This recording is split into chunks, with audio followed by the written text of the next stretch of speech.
Hi, Mr. Jones. My name is Felicia, and I'm one of the nurse practitioners here at the clinic. I just wanted to take a moment to pop in and discuss the condition hypertension with you, also known as high blood pressure, and some of the complications of this condition.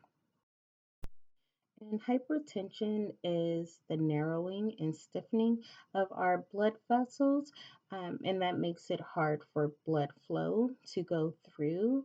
And in return, that puts pressure on our heart, and our heart begins to work harder and pump harder and increases the pressure in our vessels. So we have primary hypertension, which is just a type of hypertension that happens over time.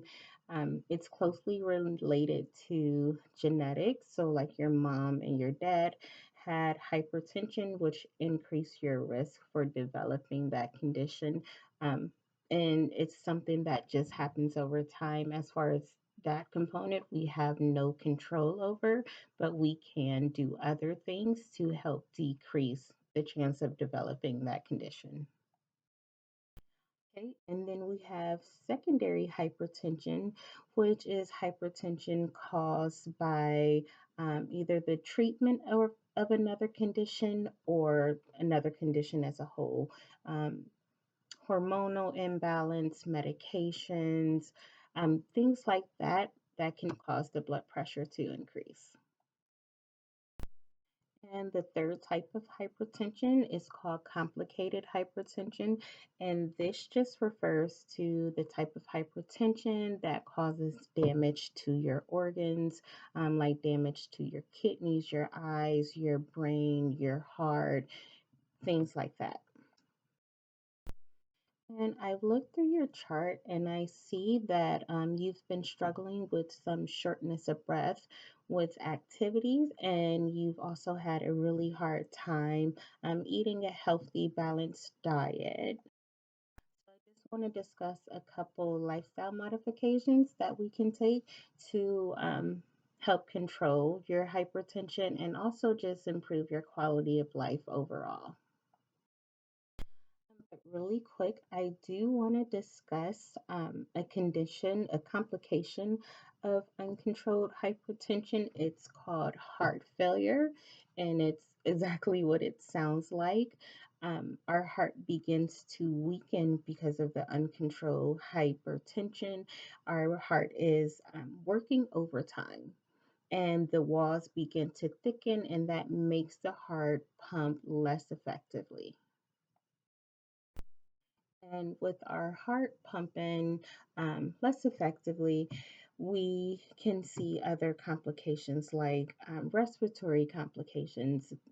With heart failure, some signs that we see is shortness of breath, and that's usually um, related to having some fluid on our lungs. We'll see swelling in your hands, your feet, which is also a complication of heart failure where our heart isn't pumping fluid around the way that it should be.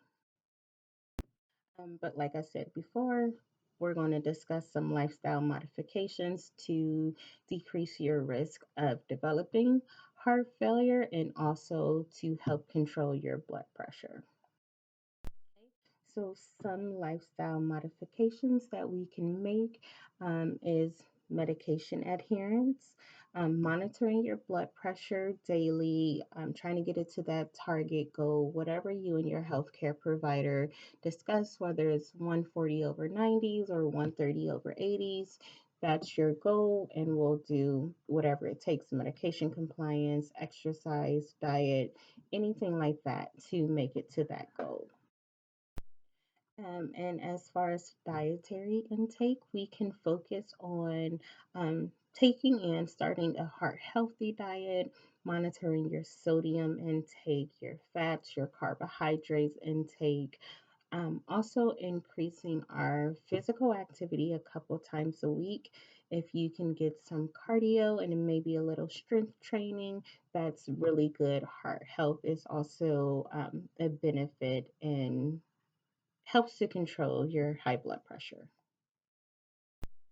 Another lifestyle modification to help control your blood pressure is limit your consumption of alcohol. I seen that you take in a couple beers daily.